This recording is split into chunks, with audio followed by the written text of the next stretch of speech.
Lenin e a Grande Ruptura é o tema de John Kenneth Galbraith neste 5º episódio da Era da Incerteza que vamos ver esta noite. Galbraith vai nos falar do que talvez tenha sido o final da Era da Certeza, os anos que precederam a Primeira Guerra Mundial, e vai falar da Grande Ruptura representada pela guerra e pela revolução na Rússia do Czar.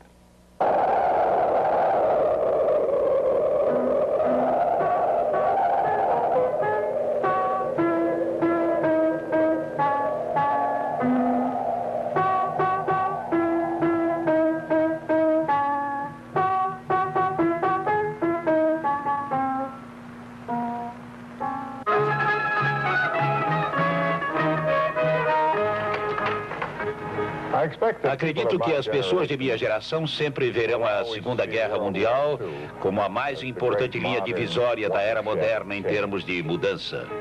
Hitler foi derrotado, o fascismo destruído, o socialismo penetrou até o centro da Europa. Seguiu-se a Revolução Chinesa. Os impérios coloniais chegaram ao fim. Que outras mudanças de maior importância poderiam ter acontecido? Existem, portanto, motivos para a nossa vaidade, mas se observarmos por outro ângulo, a Primeira Guerra Mundial provocou mudanças ainda maiores. Quando este café aqui em Cracóvia ainda era relativamente novo, ele servia como ponto de encontro dos intelectuais da época. Foi durante a Primeira Guerra Mundial que sistemas políticos existentes há séculos foram destroçados, algumas vezes em questão de semanas. Antes da Primeira Grande Guerra, os governantes tradicionais e os capitalistas não tinham nenhuma dúvida sobre o futuro deles. Acreditavam-se eternos. E os socialistas não tinham dúvida sobre o socialismo. Após a guerra, nada mais continuava tão certo assim. A Era da Incerteza estava começando. De certa maneira, a Segunda Guerra Mundial foi a última grande batalha da Primeira Grande Guerra.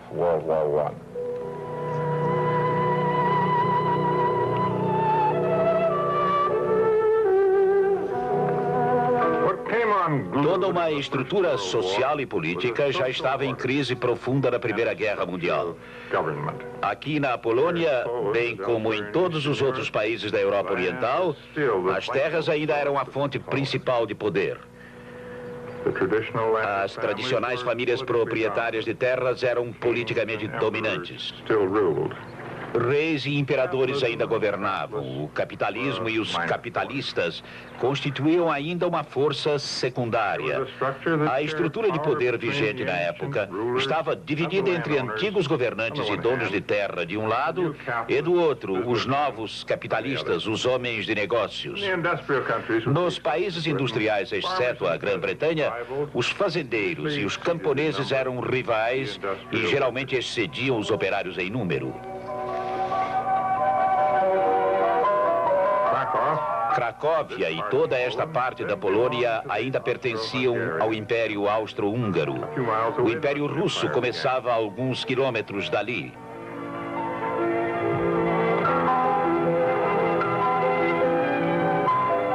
Imperialismo e colonialismo são termos que associamos à Ásia, África e América Latina. Mas aqui na Europa Oriental existia um tipo muito mais abrangente de imperialismo. Era parecido com o imperialismo inglês na Irlanda, pois envolvia o mesmo tipo de ódio refinado. Aqui, os colonizados eram geralmente iguais aos colonizadores em termos de educação e cultura. Muitas vezes eram superiores, ou pelo menos se achavam superiores. Todos eram brancos, pelo menos depois de tomarem um banho. Eram poucos os que aceitavam ser governados por outros. Cracóvia, como já disse, era governada por Viena. Varsóvia era governada por São Petersburgo. Poznań, antigo centro cultural polonês, era governada por Berlim. Os russos dominavam os letões, lituanos, estonianos, finlandeses. Além dos poloneses, os austríacos dominavam também os habitantes da Boêmia, os eslovacos, os moradores da Rutênia, os croatas, os italianos e muitos outros. Foi aqui na Europa Oriental que começou a grande retirada do moderno imperialismo. Em 1914, a origem da incerteza e do medo não era a situação dos povos dominados. O czar e outros se sentiam seguros. O medo vinha dos dominadores rivais, concorrentes igualmente ambiciosos por terras que sempre tinham significado fortuna e poder. Sabia-se que a Áustria desejava uma parte da Sérvia, a Rússia queria a Turquia, a Alemanha queria a França, e os britânicos pareciam estar sempre pegando algum território em algum lugar. A partir destes temores surgiram as alianças. A Áustria se juntou à Alemanha, obtendo o apoio industrial e a força militar de que precisava enquanto dava aos germânicos uma mão de obra poliglota. Da Grã-Bretanha, a Rússia obteve o apoio naval de que necessitava. Ganhou também a sanção moral para o seu despotismo. A Grã-Bretanha e a França viam na Rússia uma grande reserva de potencial humano.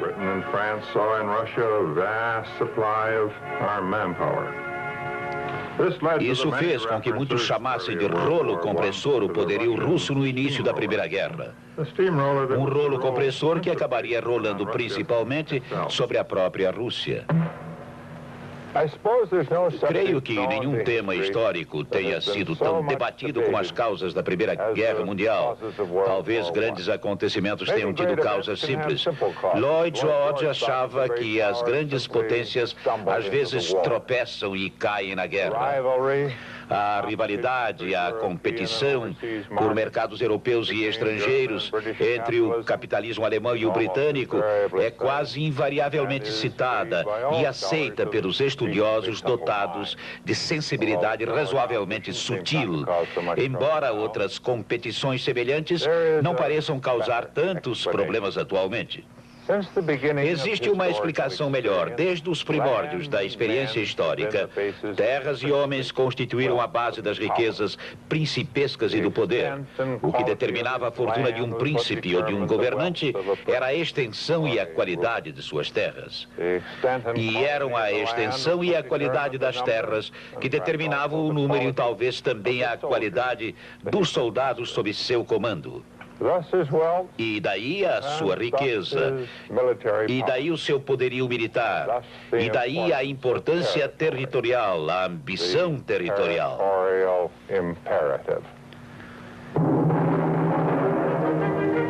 E como era de se esperar, tal crença na terra e no homem era parte do mais profundo instinto das velhas casas reais da Europa Oriental. Era ainda um fator importante entre a França e a Alemanha. Entre os Habsburgos e os Romanovs foi algo de importância vital, talvez até mortal. Era por isso que os governantes olhavam-se uns aos outros com desconfiança. Cada um achava que o seu vizinho estava cobiçando o seu território. Todos tinham planos de mobilização meticulosamente detalhados, desenvolvidos durante décadas. E como bem se pode supor, todos eles criteriosamente previam que a luta fosse travada em território estrangeiro. Ninguém, nem mesmo os governantes, atentaram muito para as consequências políticas e sociais. Sempre houvera guerras. As classes dominantes haviam sempre sobrevivido. Elas sobreviveriam novamente.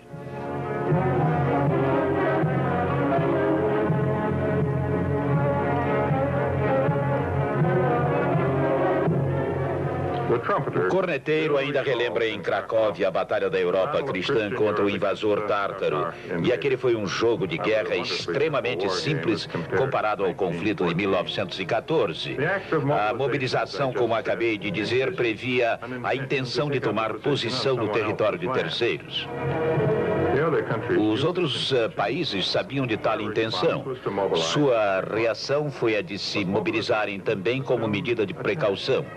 Mas a mobilização presumia o ataque.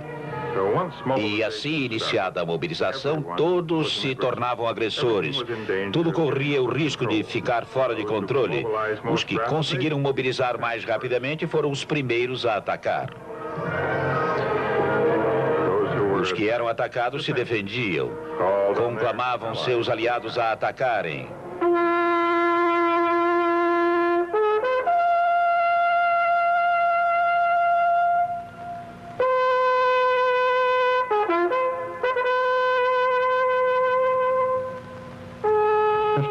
Os historiadores sempre falaram de uma reação em cadeia. Uma reação em cadeia tem resultados conhecidos. É preciso encontrar uma metáfora melhor. Na verdade, era uma reação mais bruta. Uma reação que ninguém podia prever como terminaria.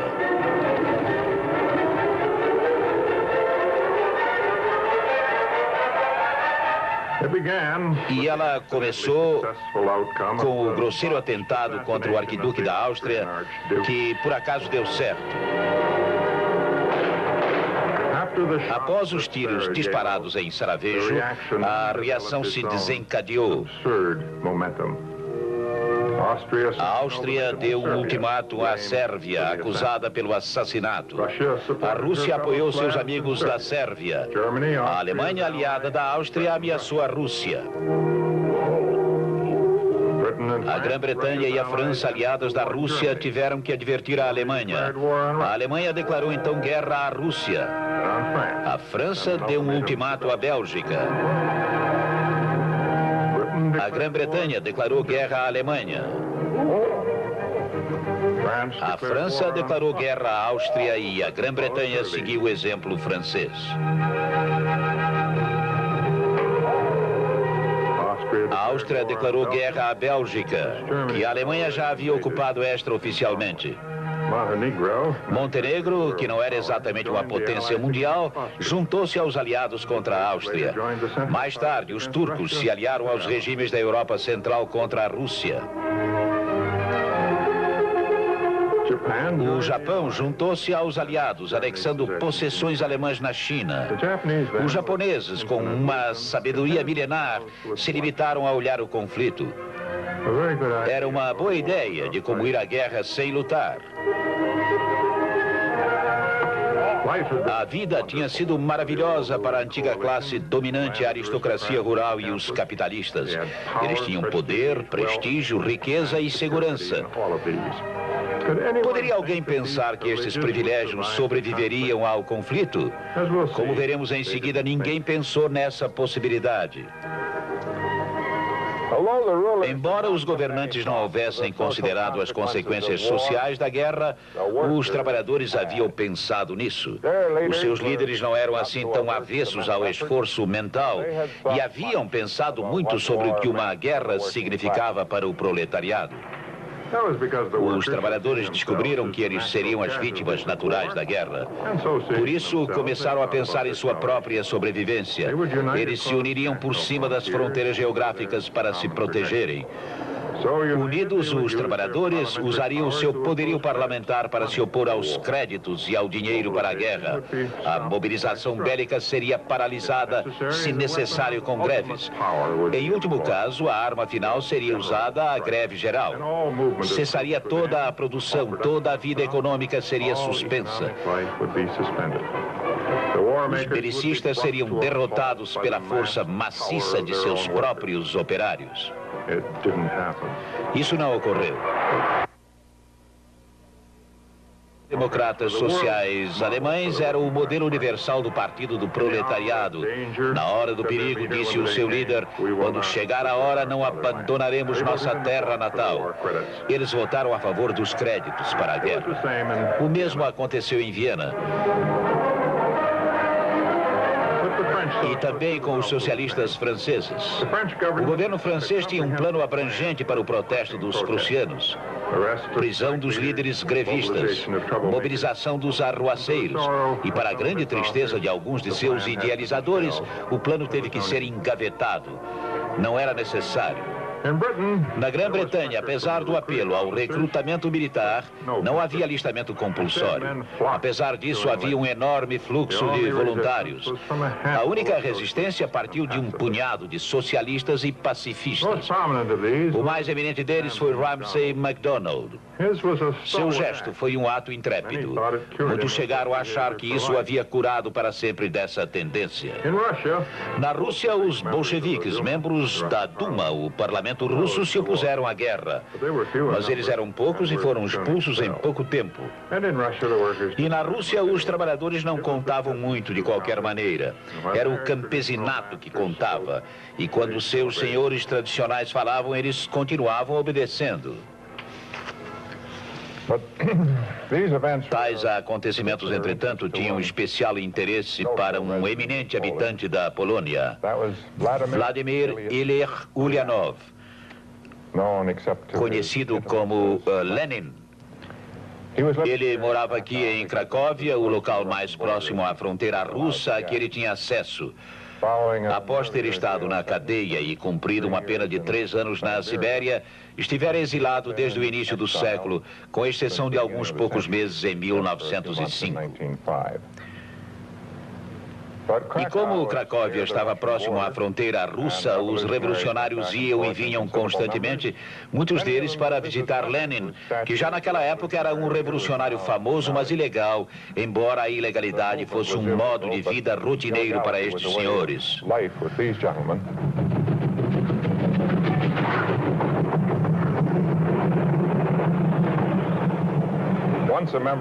Certa feita, um tal Muranov, membro da Duma, veio ver Lenin. Lenin o condenou por haver cruzado a fronteira clandestinamente. Afinal de contas, ele tinha imunidades parlamentares, ninguém podia prendê-lo. Muranov desculpou-se, explicando que jamais lhe ocorrera que alguém pudesse fazer essas coisas legalmente. Os revolucionários que procuravam Lenin geralmente o encontravam aqui no Yama Mikhalikova. Mas não no verão de 1914. Lenin havia muito achava que a rivalidade entre as grandes potências capitalistas tornava a guerra inevitável.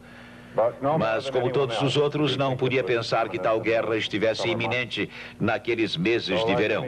Como qualquer bom burguês, ele estava ausente, num recanto nas montanhas.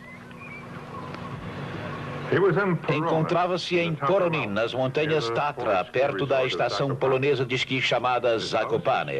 A casa dele, que ainda existe, era de madeira. É um belo exemplo de arquitetura local.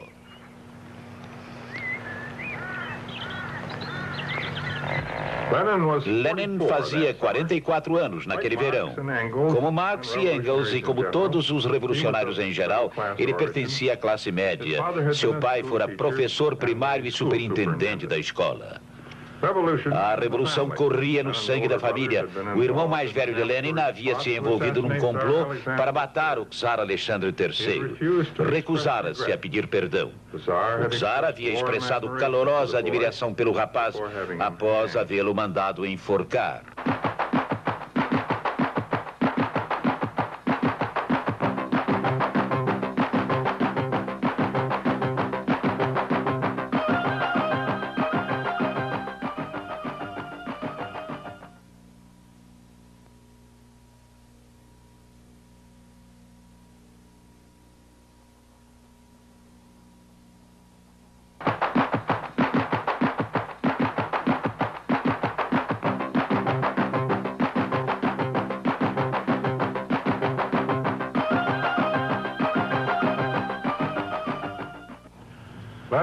A mulher de Lenin, Krupskaya, deixou um relato já consagrado da vida em comum do casal. Lenin adorava as montanhas e a música, especialmente a patética de Beethoven.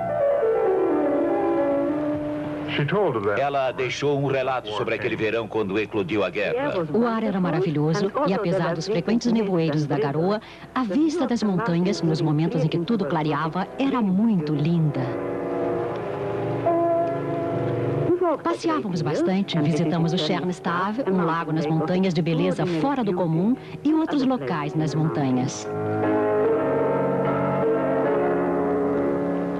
Foi Marx que nos deu a nossa imagem de um revolucionário.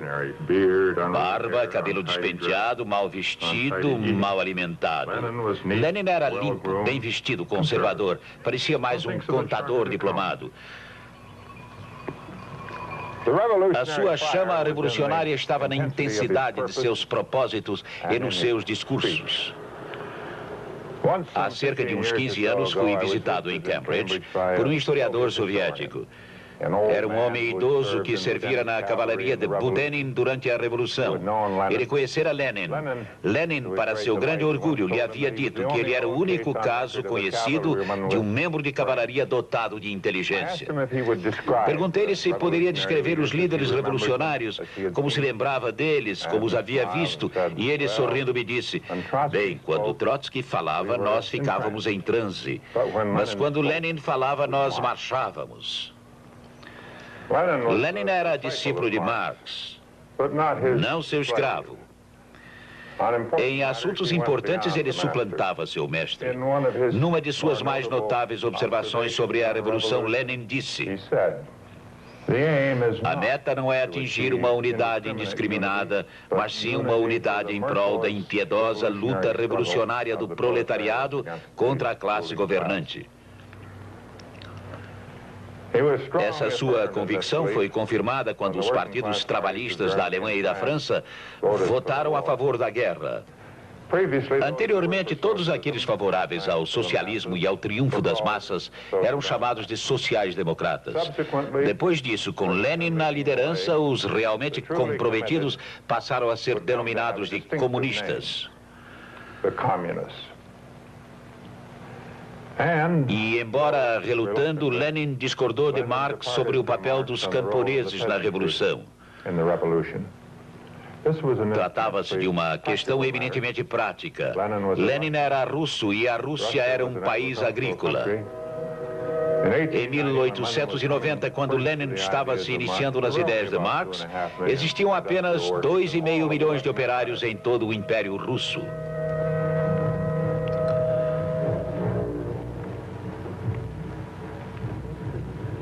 Aguardar a implantação do capitalismo e depois a tomada do poder pela classe proletária que viria a ser formada seria esperar para sempre.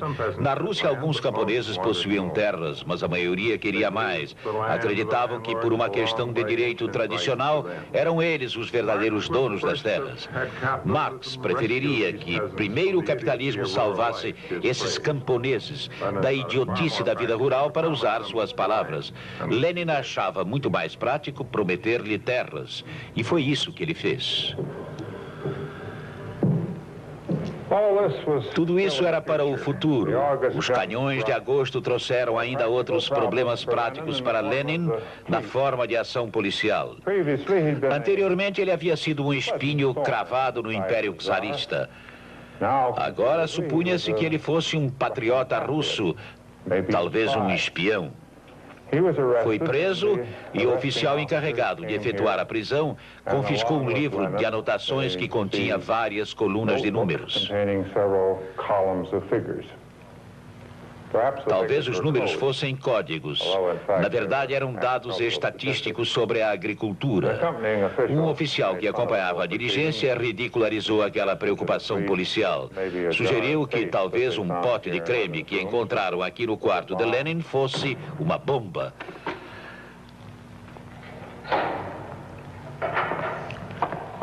Há muito se dizia que o despotismo austro-húngaro era temperado por displicência ou talvez negligência. Nesse incidente, houve detalhes que reforçam a veracidade de tal julgamento. Após uma permanência relativamente curta na cadeia, Lenin e sua família tiveram permissão de ir para a Suíça, país no qual, desde os primeiros anos de exílio, eles se sentiram bastante à vontade.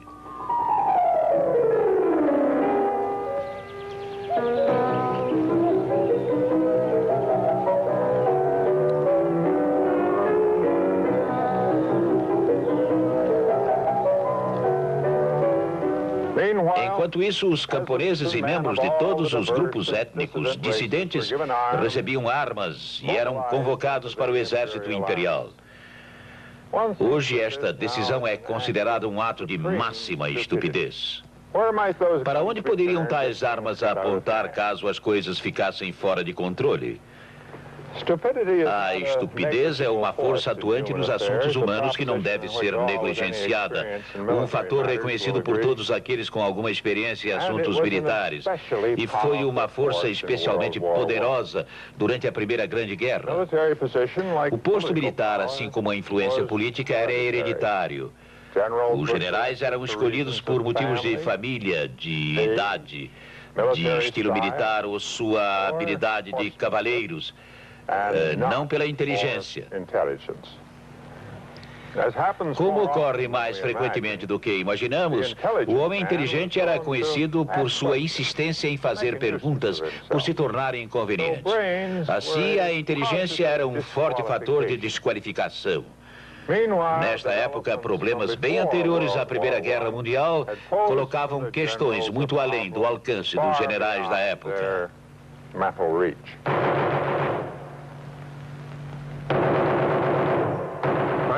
Em 1914, a tecnologia militar havia avançado bastante nas armas de pequeno porte.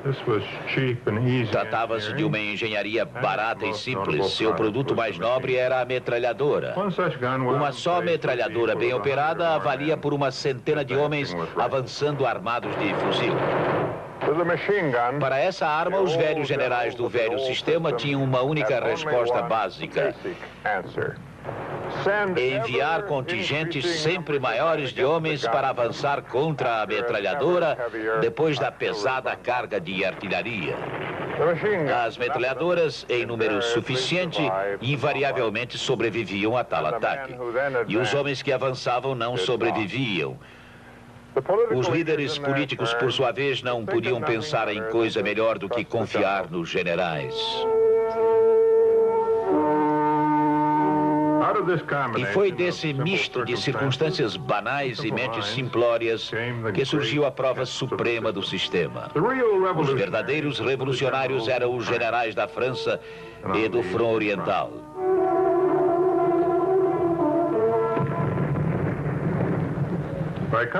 Já o revolucionário confesso, ora na Suíça, vivia uma vida sedentária e de estudos.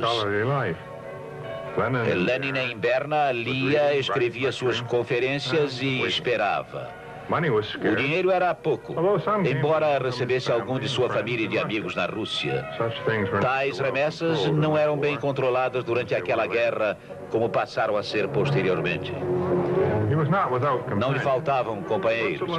A Suíça, nos 20 anos que precederam a Revolução Russa, podia ser considerada pelos padrões modernos um lugar incrivelmente liberal e tolerante. Existiam mais revolucionários russos na Suíça do que na própria Rússia. E certamente eles eram mais influentes. Como passavam a noite inteira discutindo, os donos das hospedarias cobravam-lhes mais caro. Krupskaya deixou um depoimento sobre a obra de Lenin. Ilitch dedicava-se ardentemente à mobilização das forças para a luta no front internacional. Certa vez, ele exclamou: "Não importa que agora somemos apenas alguns poucos. Milhões estarão conosco." Morávamos em Berna, em Distelweg, uma rua pequena, limpa e tranquila, junto à floresta de Berna. Costumávamos, às vezes, nos sentar e conversar durante horas a fio, enquanto ele fazia anotações dos seus discursos e artigos e aprimorava suas formulações. Enquanto os generais trabalhavam por ele na França e na Rússia, Lenin encontrava tempo para tirar férias.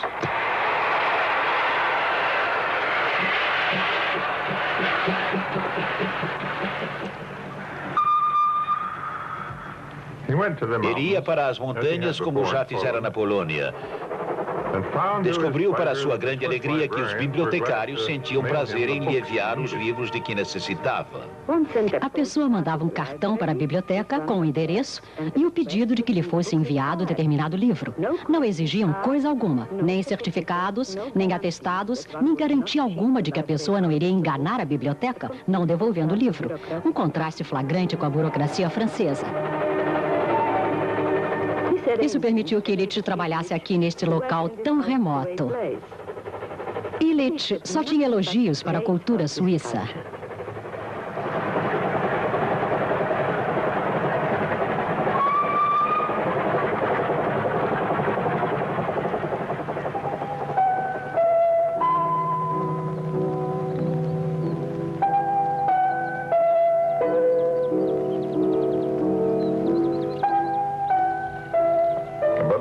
Lenin, entretanto, nunca se sentiria satisfeito com uma vida passiva de estudioso, embora os generais e as classes dominantes antigas estivessem executando o trabalho por ele no front.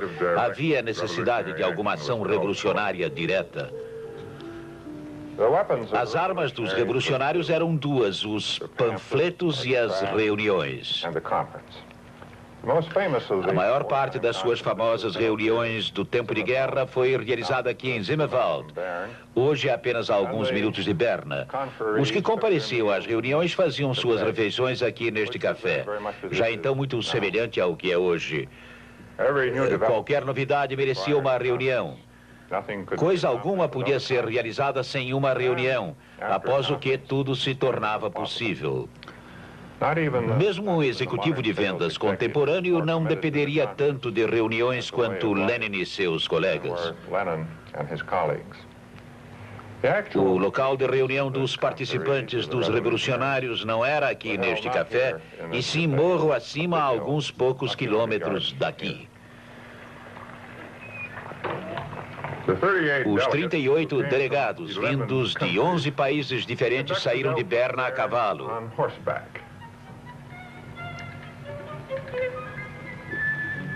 Como conspiradores, estavam em boa forma.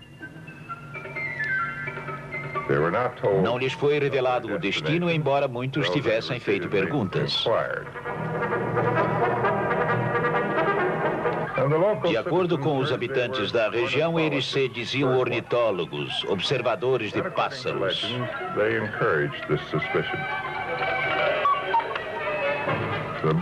Se as aves pudessem examinar os seus observadores, Lenin, Trotsky, Zinoviev e Radek ficariam espantadas. Depois de 2 horas de cavalgada, todos doloridos, eles encontraram a pequena aldeia. A reunião deveria começar às 4 horas daquela tarde. Sempre achei que devíamos entender melhor o significado de uma reunião. Raramente são realizadas para intercâmbio de informações ou para a tomada de decisões. Muito mais comuns são as reuniões para divulgar objetivos comuns, demonstrar aos participantes que eles não estão sozinhos, levantando assim o seu moral. E ainda mais frequentes, as reuniões visam a estimular a tomada de atitudes em circunstâncias que tornam impossível qualquer ação, a fim de mostrar aos participantes e talvez a outros também que algo está ocorrendo, quando na realidade nada está acontecendo. A reunião dos militantes da social-democracia aqui em Zimmerwald, em setembro de 1914, tinha muito pouco dos objetivos que acabamos de mencionar. A questão básica era como os operários iriam reagir à guerra. A posição de Lenin não mudara em nada. Os operários de países diferentes não eram inimigos. Todos eles tinham inimigos comuns, o czar, os outros líderes e os capitalistas. Que os operários apontassem então as suas armas contra os seus inimigos e não entre si. Lenin defendeu sua posição. Acredito que com energia e força, mas sem sucesso. Poucos o apoiaram. O nacionalismo ainda era forte. Havia certo pacifismo, mas os delegados deviam, acima de tudo, ser cautelosos. Ornitologistas ou não, eles tinham que voltar para casa. Assim, em 1914, Lenin estava só, ainda caminhando isoladamente. Ele retornou a Berna em grande depressão, de volta a seu trabalho na biblioteca.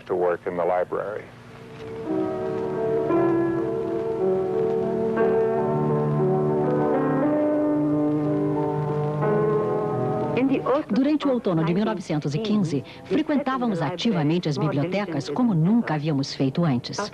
Mas tudo aquilo não podia apagar a sensação de estarmos aprisionados naquela gaiola democrática. Em algum outro ponto, emergia uma luta revolucionária. A vida estava em movimento.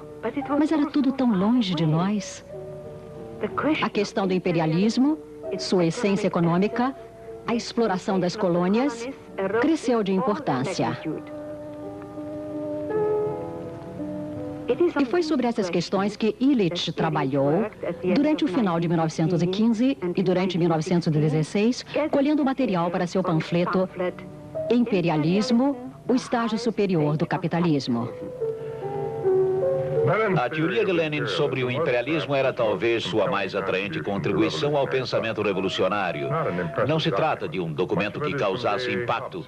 É em grande parte inspirado em J.A. Hobson, o reformador social inglês, conforme admite o próprio Lenin. A teoria afirmava que havia meio século que o capitalismo europeu alcançara seu ponto alto, como mostra o nosso cenário econômico. Depois, ao invés do colapso previsto por Marx, o capitalismo tornou-se mais forte. Havia escapado do colapso programado através de investimentos, do desenvolvimento, da exploração no mundo colonial. O proletariado britânico, francês e alemão colheu alguns benefícios. Eles, na verdade, estavam montados nas costas dos povos coloniais. Para o capitalismo, as colônias eram sinônimo de sobrevivência. E assim, da luta pela sobrevivência, surgira a guerra. Houve outra consequência ainda mais importante. Anteriormente, o socialismo fora considerado muito importante para os trabalhadores dos países avançados do Ocidente. Eles haviam atingido o nível de desenvolvimento social em que era praticamente esperado que assumissem o poder. Sob Lenin, a revolução tornou-se tema da maior importância para o resto do mundo. Só a revolução retiraria os capitalistas ocidentais e os trabalhadores ocidentais das costas das massas camponesas da África, China, Índia, da Indonésia e de outros tantos lugares. Lenin levou a revolução para a Rússia. E, de certo modo, pode-se também dizer que a levou para a China. Fora dos limites neutros da Suíça, porém, a chacina prosseguia.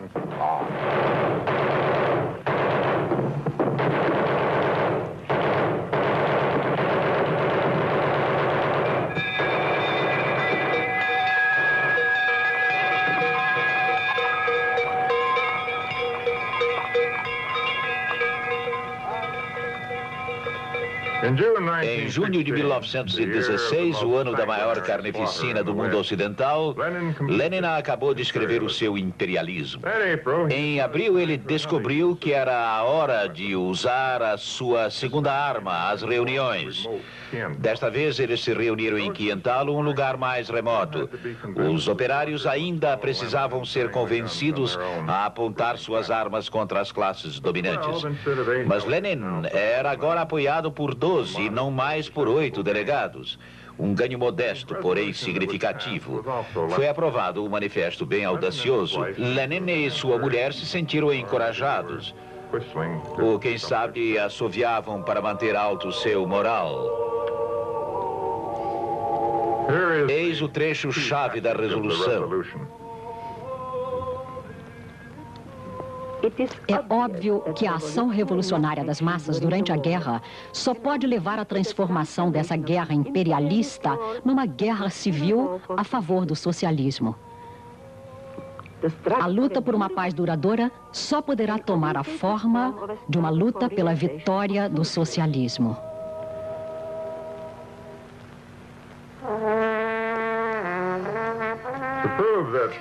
Para comprovar que a vigilância estava ativa, foram executados no mês seguinte 3 oficiais alemães e 32 soldados rasos, acusados de haverem distribuído exemplares dessas declarações pelas trincheiras alemãs.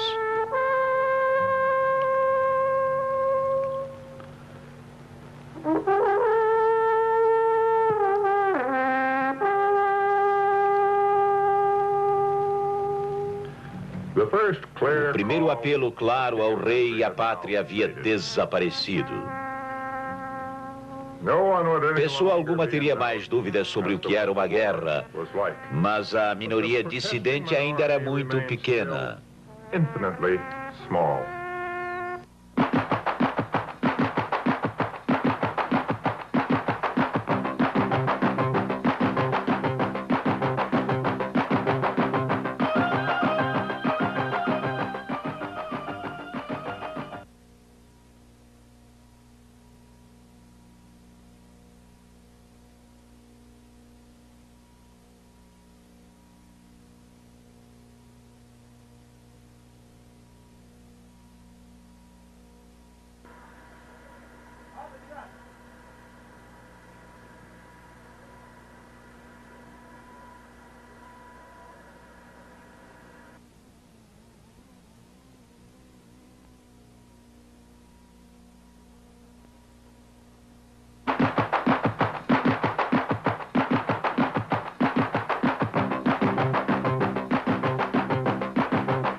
A maior das descobertas feitas durante a Primeira Grande Guerra não foi a fraqueza da estrutura dominante das tradicionais classes governantes e do novo poder capitalista. Foi a descoberta de seu quase inacreditável poder. Os poderosos ainda podiam levar milhões de pessoas até à morte sem um murmúrio sequer de protesto e, frequentemente, até com entusiasmo.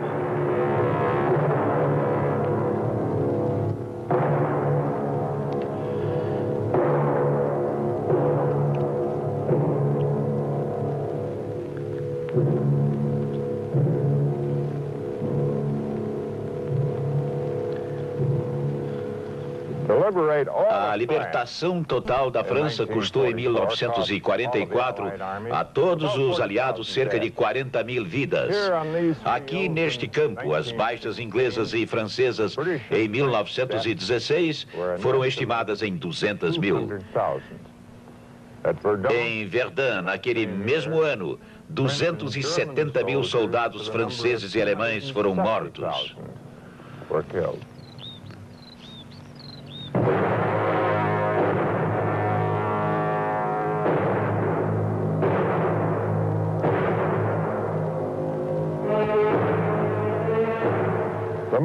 A mais brilhante prova de incompetência ocorreu aqui neste pasto. No dia 1º de julho de 1916, o regimento de Newfoundland atacou, saindo das trincheiras que ainda podem ser vistas e passando sobre crateras produzidas pela explosão de bombas que também ainda podem ser vistas. Investiram contra o arame farpado, contra as metralhadoras, contra as peças de artilharia, que por erro de cálculo permanecem em grande parte intactas até hoje. Em 40 minutos, 658 soldados e 26 oficiais estavam mortos, feridos ou desaparecidos. Isso representou 91% de toda a força atacante. Todos os oficiais da força atacante estavam entre as baixas. Estas placas aqui indicam linhas alemãs e linhas do regimento Newfoundland. Foi como se todo o poderio militar do Império Alemão tivesse sido arrasado pelo regimento Newfoundland.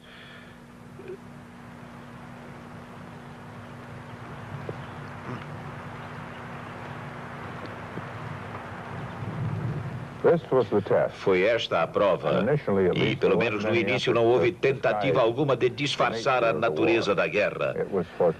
Era pelo rei, pela pátria, pelo Kaiser e pelo Reich, ou a grosso modo pelo governante e pelo sistema.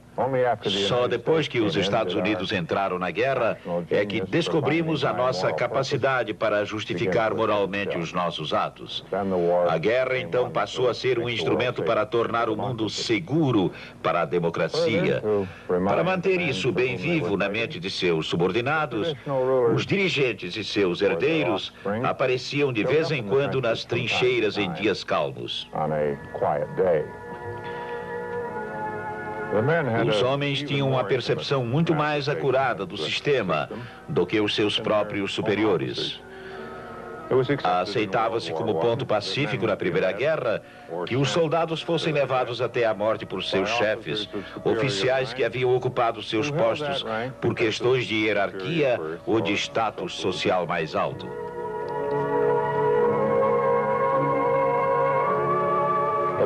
Mas a comprovação do sistema através de uma carnificina em massa teve outro espantoso resultado, embora aquela época não lhe fosse dado o devido valor. Quanto mais instruído o soldado, maior a disposição de aceitar a própria morte. Os bem instruídos soldados do Canadá, da Austrália, da Nova Zelândia, desfrutaram de alta reputação como combatentes.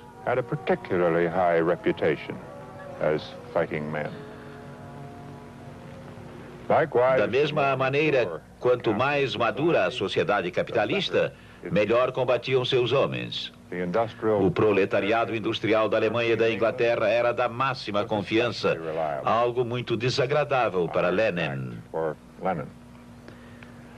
E foram as mais analfabetas e atrasadas tropas de um exército do país onde o capitalismo estava mais atrasado que se revoltaram. Pertenciam naturalmente ao exército do czar. Nada disso era ainda evidente para Lenin. Embora sua esperança da revolução estivesse decrescendo, ele se preparou para uma longa estadia na Suíça. E em 1916, ele e Krupskaya mudaram-se de Berna para Zurique. Em Zurique, havia um número considerável de jovens estrangeiros imbuídos de sentimentos revolucionários. Havia lá muitos trabalhadores. O Partido Social Democrata de lá estava muito mais inclinado para a esquerda e parecia que naquele lugar o mesquinho espírito burguês existia em escala muito menor. A 22 de janeiro de 1917, Lenin falou a um grupo de jovens revolucionários aqui no Volkhaus, em Zurique. Fez um balanço das perspectivas. Ele não tinha dúvidas quanto ao triunfo do proletariado. Na época, ele estava havia mais de 10 anos, mais de uma década no exílio. Havia 2 anos e meio que partira da Polônia. Anos de espera, anos perdidos. E nas palavras tristes de sua mulher, foi assim que Lenin encerrou sua palestra. Nós, da geração mais antiga, talvez não estejamos vivos para presenciar as batalhas decisivas da Revolução que está próxima a chegar. Ele estava errado. Certo dia, logo após o jantar, enquanto Ilitch estava se aprontando para ir à biblioteca e eu acabara de lavar a louça, Bronsky rompeu porta dentro com a notícia: "Vocês não souberam ainda? Estourou uma revolução na Rússia." E contou-nos então sobre o que fora publicado nas edições especiais dos jornais. Fomos até o lago, onde eram afixados todos os exemplares dos jornais assim que saíam. Lemos e relemos várias vezes os telegramas. Realmente era verdade. Havia uma revolução na Rússia.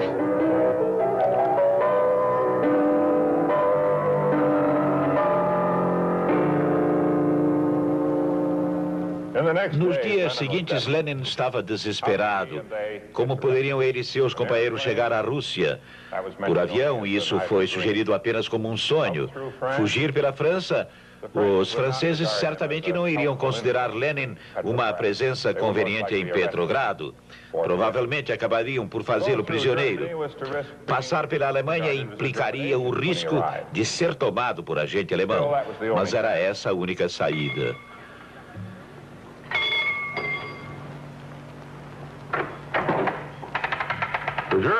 Os alemães, diante das mesmas evidências, chegaram a uma conclusão oposta.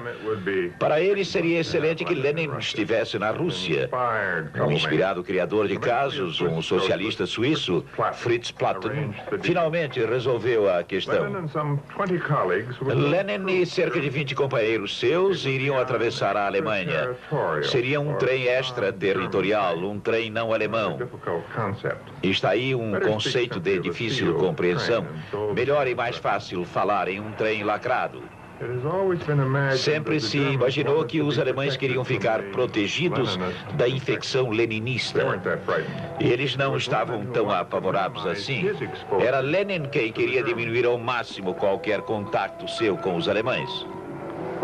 Naturalmente, ao nos dar autorização para viajar, o governo alemão estava convencido de que uma revolução era uma terrível catástrofe para um país.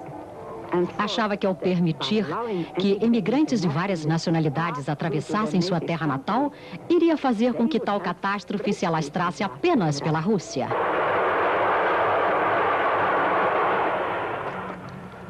Os bolcheviques não estavam preocupados com o que o governo burguês alemão estivesse pensando. Lenin estava muito mais preocupado com o que o povo russo pensaria dessa ajuda dos alemães. Preocupado com a recepção que iria ter. Foi, portanto, uma experiência dolorosa. No dia 3 de abril de 1917, eles chegaram à estação da Finlândia. Lenin ainda se encontrava a alguma distância do poder. Mas o regime czarista havia se revelado não só anacrônico, como também profundamente incompetente. Seus generais, com algumas lapidares exceções, faziam com que Haig e Pétain parecessem gênios. O exército czarista afundou em sua própria incompetência.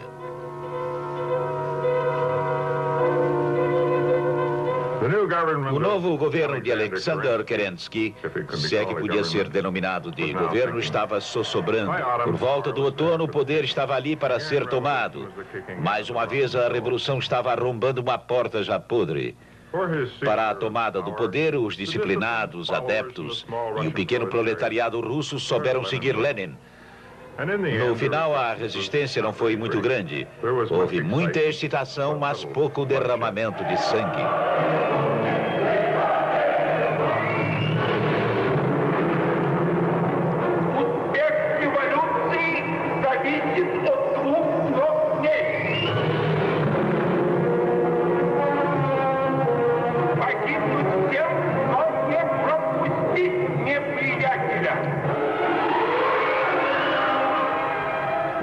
A verdadeira vitória de Lenin foi conservar e consolidar o poder, saindo da anarquia e de uma guerra civil, para conquistar uma firme autoridade sobre todo este extenso país em apenas 5 anos.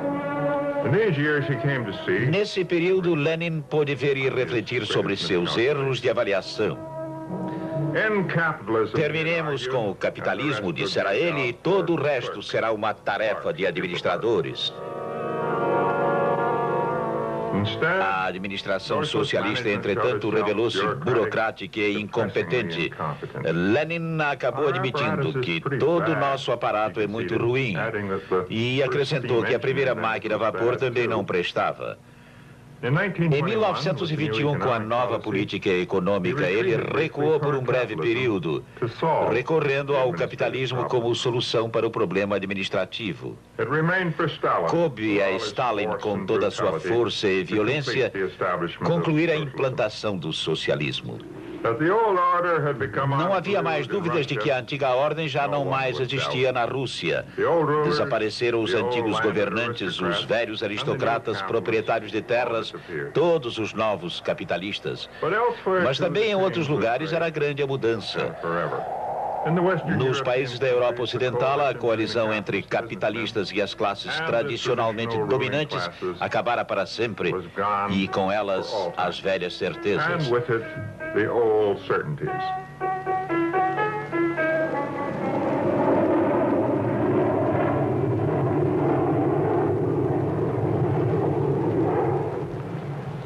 A nova coalizão era entre os negociantes pequenos ou grandes e os sindicatos. Era menos coerente que a coalizão antiga de capitalistas e classes tradicionalmente dominantes, mas era igualmente real. Aqui, portanto, começa a era da incerteza. Começando aqui em Turim, a terra da Fiat, vemos o problema industrial que Lenin não previu. O capitalismo puro, seus negócios empresariais exigindo uma administração cuidadosa e disciplinada. Foram estas as razões que trouxeram os soviéticos a procurar na Itália a ajuda da Fiat para desenvolver e melhorar sua indústria automobilística. Os Fiats são feitos aqui. Seus irmãos gêmeos são fabricados nas margens do Volga. Peter Kapitsa, um grande cientista soviético, disse uma vez numa visita à Universidade de Harvard que os automóveis não faziam parte do instinto do povo russo. Talvez tenha sido essa uma das razões para a vinda dele até aqui. Mas tudo isso pode ser apenas porque os engenheiros da Fiat e os da Rússia usam maquinária, equipamentos e linhas de montagem tão semelhantes que lhes permitem fabricar automóveis iguais em Turim ou em Toliatgrad. Tanto a organização como os testes de desempenho são idênticos.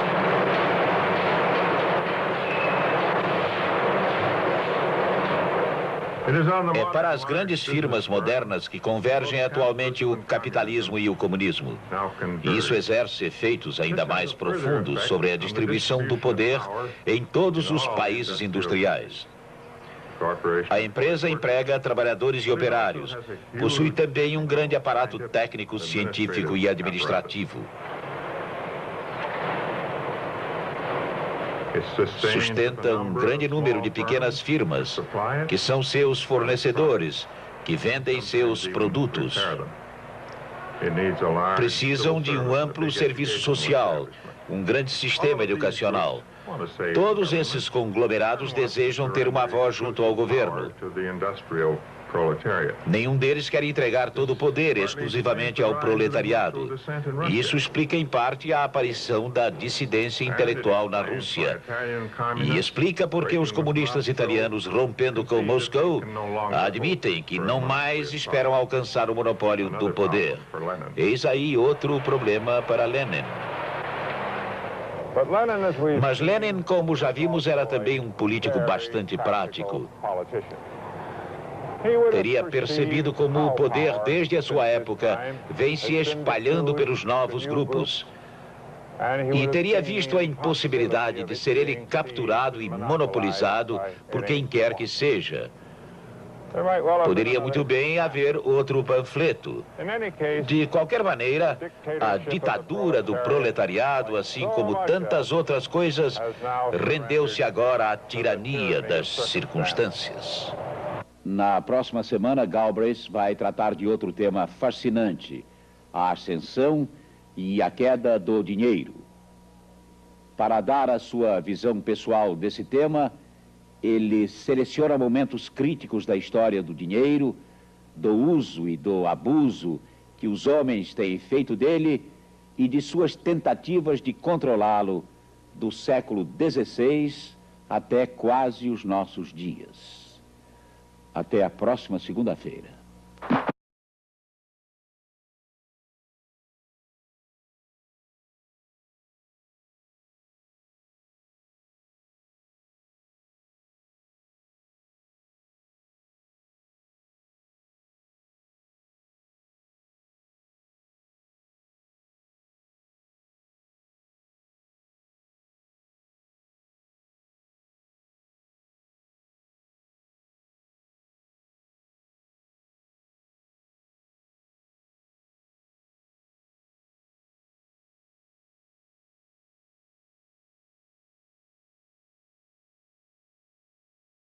Democratas sociais alemães eram o modelo universal do partido do proletariado. Na hora do perigo, disse o seu líder, quando chegar a hora não abandonaremos nossa terra natal. Eles votaram a favor dos créditos para a guerra. O mesmo aconteceu em Viena. E também com os socialistas franceses. O governo francês tinha um plano abrangente para o protesto dos prussianos. Prisão dos líderes grevistas, mobilização dos arruaceiros. E para a grande tristeza de alguns de seus idealizadores, o plano teve que ser engavetado. Não era necessário. Na Grã-Bretanha, apesar do apelo ao recrutamento militar, não havia alistamento compulsório. Apesar disso, havia um enorme fluxo de voluntários. A única resistência partiu de um punhado de socialistas e pacifistas. O mais eminente deles foi Ramsay MacDonald. Seu gesto foi um ato intrépido. Muitos chegaram a achar que isso o havia curado para sempre dessa tendência. Na Rússia, os bolcheviques, membros da Duma, o parlamento russo, se opuseram à guerra. Mas eles eram poucos e foram expulsos em pouco tempo. E na Rússia, os trabalhadores não contavam muito de qualquer maneira. Era o campesinato que contava. E quando seus senhores tradicionais falavam, eles continuavam obedecendo. Tais acontecimentos, entretanto, tinham especial interesse para um eminente habitante da Polônia, Vladimir Ilyich Ulyanov, conhecido como Lenin. Ele morava aqui em Cracóvia, o local mais próximo à fronteira russa a que ele tinha acesso. Após ter estado na cadeia e cumprido uma pena de 3 anos na Sibéria, estivera exilado desde o início do século, com exceção de alguns poucos meses em 1905.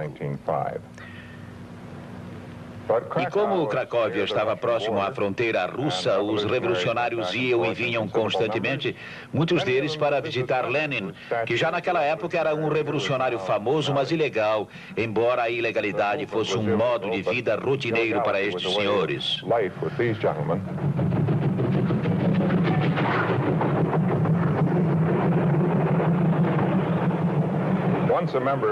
Certa feita, um tal Muranov, membro da Duma, veio ver Lenin. Lenin o condenou por haver cruzado a fronteira clandestinamente. Afinal de contas, ele tinha imunidades parlamentares, ninguém podia prendê-lo. Muranov desculpou-se, explicando que jamais lhe ocorrera que alguém pudesse fazer essas coisas legalmente. Os revolucionários que procuravam Lenin geralmente o encontravam aqui no Yama Mikhalikova, mas não no verão de 1914. Lenin havia muito achava que a rivalidade entre as grandes potências capitalistas tornava a guerra inevitável. Mas, como todos os outros, não podia pensar que tal guerra estivesse iminente naqueles meses de verão. Como qualquer bom burguês, ele estava ausente, num recanto nas montanhas. Encontrava-se em Poronin, nas montanhas Tatra, perto da estação polonesa de esqui chamada Zakopane.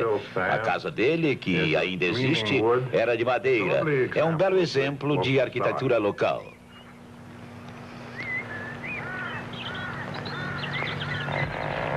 Lenin fazia 44 anos naquele verão.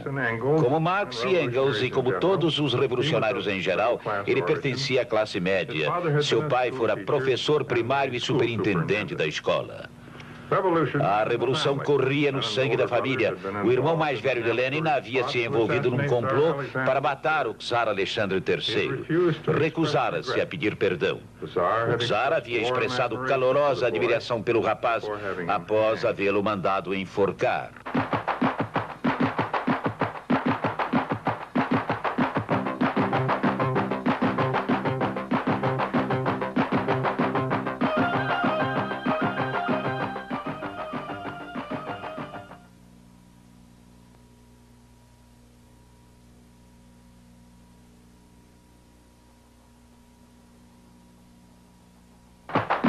Em Cracóvia, a Batalha da Europa Cristã contra o invasor tártaro. E aquele foi um jogo de guerra extremamente simples comparado ao conflito de 1914. A mobilização, como acabei de dizer, previa a intenção de tomar posição no território de terceiros. Os outros países sabiam de tal intenção. Sua reação foi a de se mobilizarem também como medida de precaução. Mas a mobilização presumia o ataque. E assim, iniciada a mobilização, todos se tornavam agressores. Tudo corria o risco de ficar fora de controle. Os que conseguiram mobilizar mais rapidamente foram os primeiros a atacar. Os que eram atacados se defendiam. Conclamavam seus aliados a atacarem.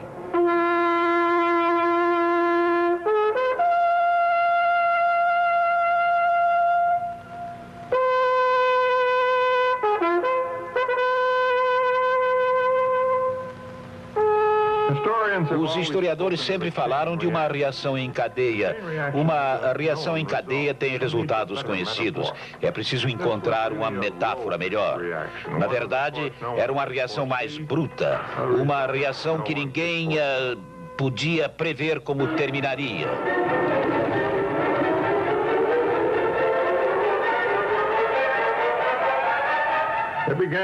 E ela começou com o grosseiro atentado contra o arquiduque da Áustria, que por acaso deu certo. Após os tiros disparados em Sarajevo, a reação se desencadeou.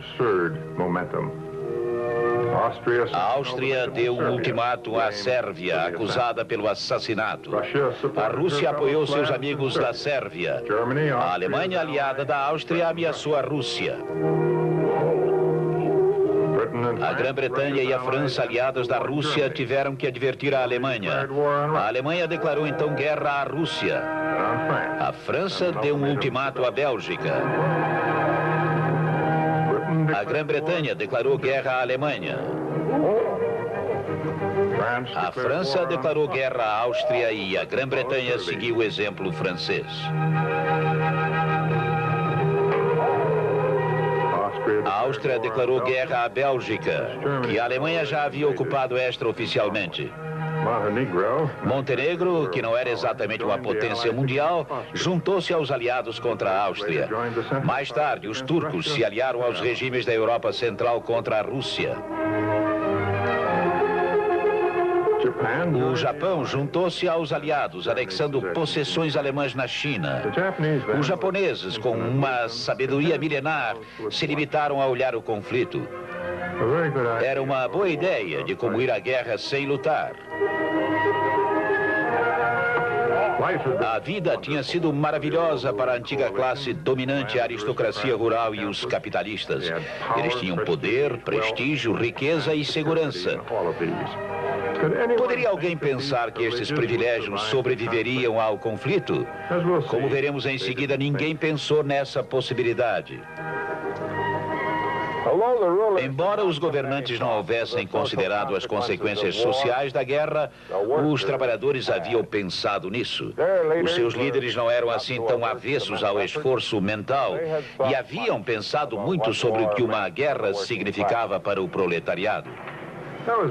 Os trabalhadores descobriram que eles seriam as vítimas naturais da guerra.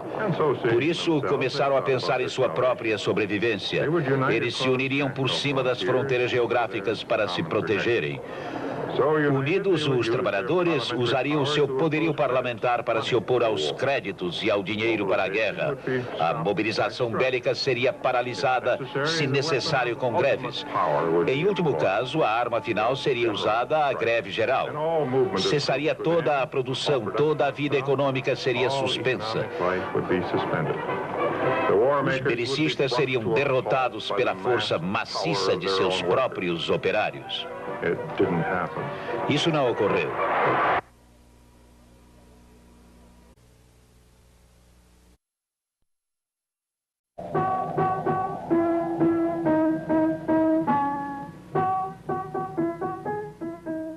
Lenin e a Grande Ruptura é o tema de John Kenneth Galbraith neste 5º episódio da Era da Incerteza que vamos ver esta noite. Galbraith vai nos falar do que talvez tenha sido o final da Era da Certeza, os anos que precederam a Primeira Guerra Mundial, e vai falar da grande ruptura representada pela guerra e pela revolução na Rússia do Czar.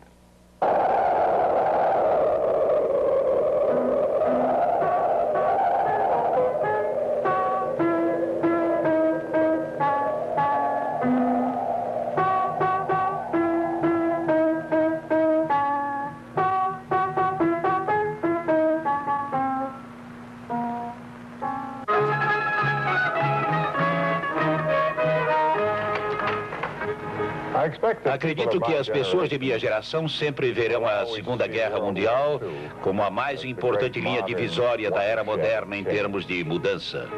Hitler foi derrotado, o fascismo destruído, o socialismo penetrou até o centro da Europa.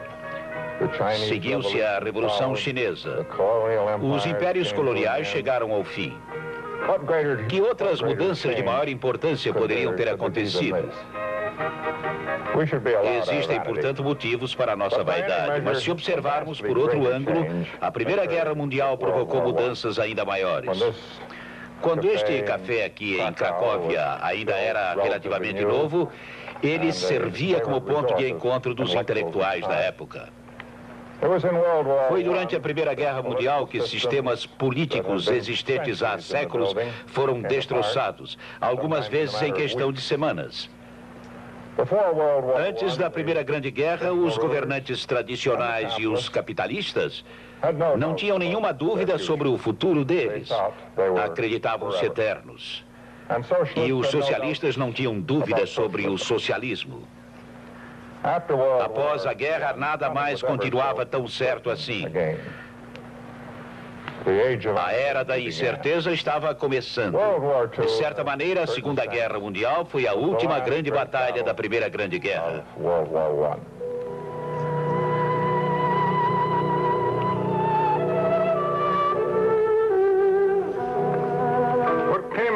Toda uma estrutura social e política já estava em crise profunda na Primeira Guerra Mundial. Aqui na Polônia, bem como em todos os outros países da Europa Oriental, as terras ainda eram a fonte principal de poder. As tradicionais famílias proprietárias de terras eram politicamente dominantes. Reis e imperadores ainda governavam. O capitalismo e os capitalistas constituíam ainda uma força secundária. A estrutura de poder vigente na época estava dividida entre antigos governantes e donos de terra de um lado e do outro, os novos capitalistas, os homens de negócios.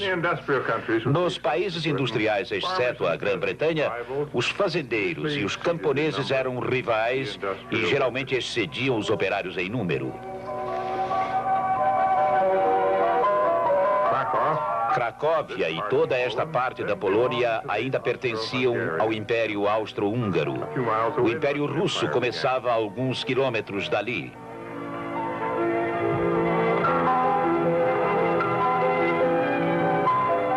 Imperialismo e colonialismo são termos que associamos à Ásia, África e América Latina.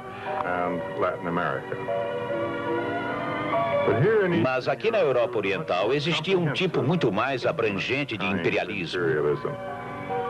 Era parecido com o imperialismo inglês na Irlanda, pois envolvia o mesmo tipo de ódio refinado.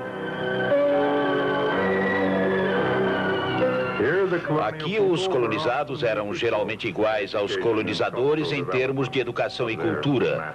Muitas vezes eram superiores, ou pelo menos se achavam superiores.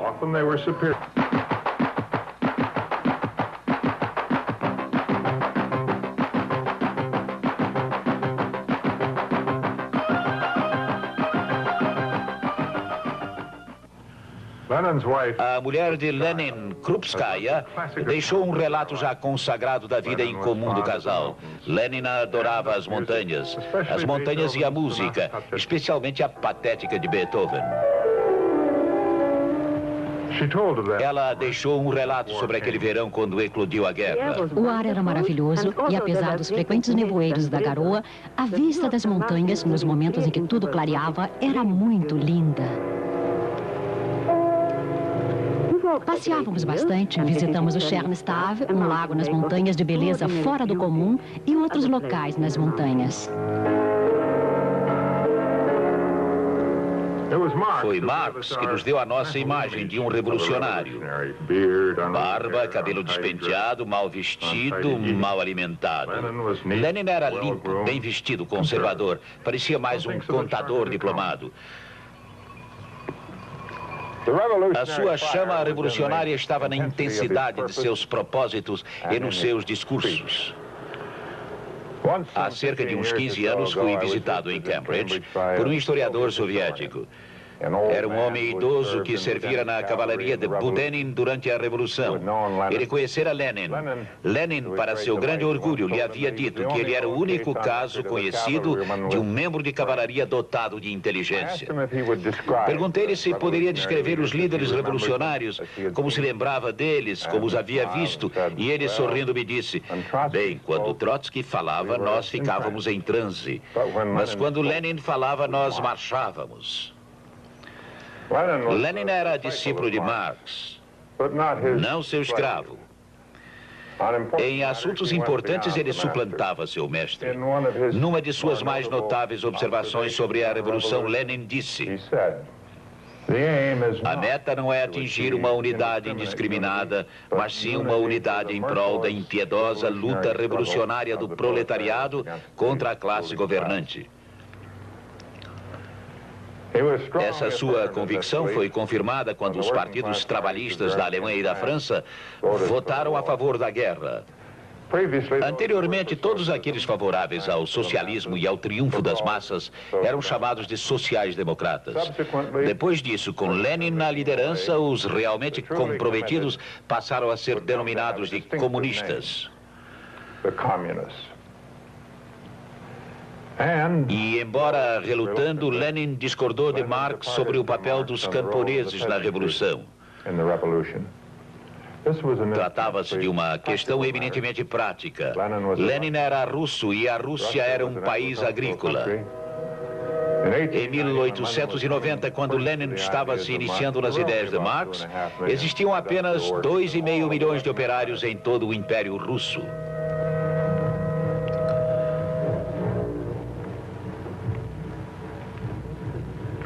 Aguardar a implantação do capitalismo e depois a tomada do poder pela classe proletária que viria a ser formada seria esperar para sempre. Na Rússia, alguns camponeses possuíam terras, mas a maioria queria mais. Acreditavam que, por uma questão de direito tradicional, eram eles os verdadeiros donos das terras. Marx preferiria que primeiro o capitalismo salvasse esses camponeses da idiotice da vida rural, para usar suas palavras. Lenin achava muito mais prático prometer-lhe terras, e foi isso que ele fez. Tudo isso era para o futuro.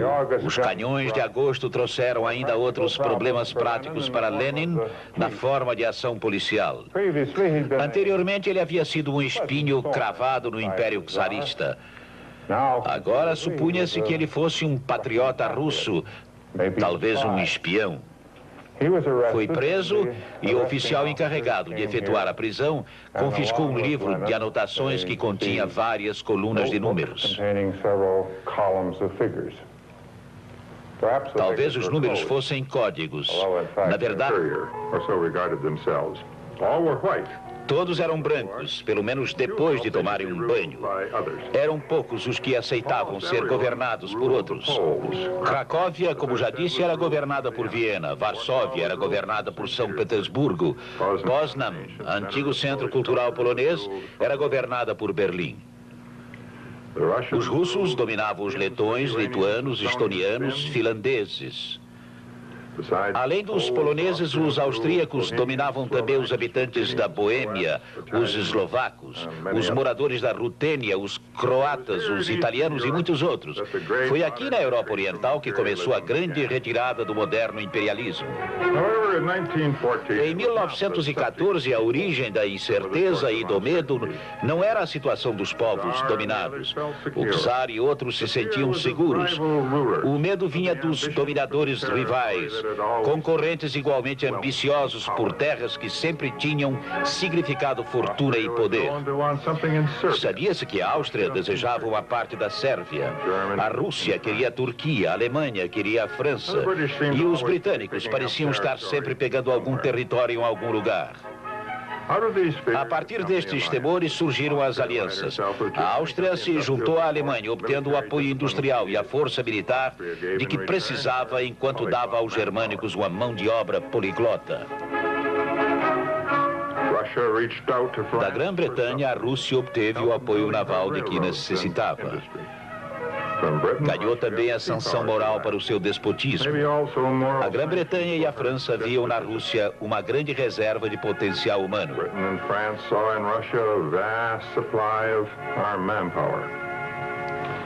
Isso fez com que muitos chamassem de rolo compressor o poderio russo no início da Primeira Guerra. Um rolo compressor que acabaria rolando principalmente sobre a própria Rússia. Creio que nenhum tema histórico tenha sido tão debatido como as causas da Primeira Guerra Mundial. Talvez grandes acontecimentos tenham tido causas simples. Lloyd George achava que as grandes potências às vezes tropeçam e caem na guerra. A rivalidade, a competição por mercados europeus e estrangeiros entre o capitalismo alemão e o britânico é quase invariavelmente citada e aceita pelos estudiosos dotados de sensibilidade razoavelmente sutil, embora outras competições semelhantes não pareçam causar tantos problemas atualmente. Existe uma explicação melhor. Desde os primórdios da experiência histórica, terras e homens constituíram a base das riquezas principescas e do poder. O que determinava a fortuna de um príncipe ou de um governante era a extensão e a qualidade de suas terras. E eram a extensão e a qualidade das terras que determinavam o número e talvez também a qualidade dos soldados sob seu comando.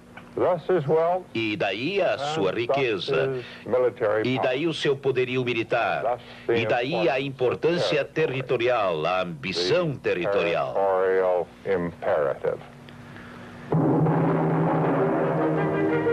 E como era de se esperar, tal crença na terra e no homem era parte do mais profundo instinto das velhas casas reais da Europa Oriental.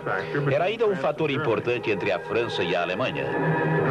Entre os Habsburgos e os Romanovs foi algo de importância vital, talvez até mortal. Era por isso que os governantes olhavam-se uns aos outros com desconfiança. Cada um achava que o seu vizinho estava cobiçando o seu território.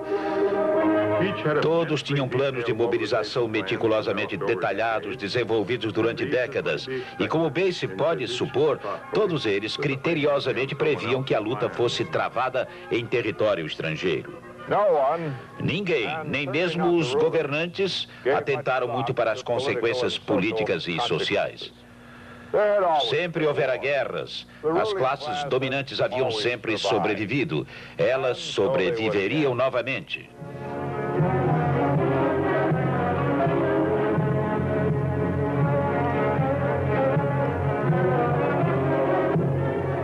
O corneteiro ainda relembra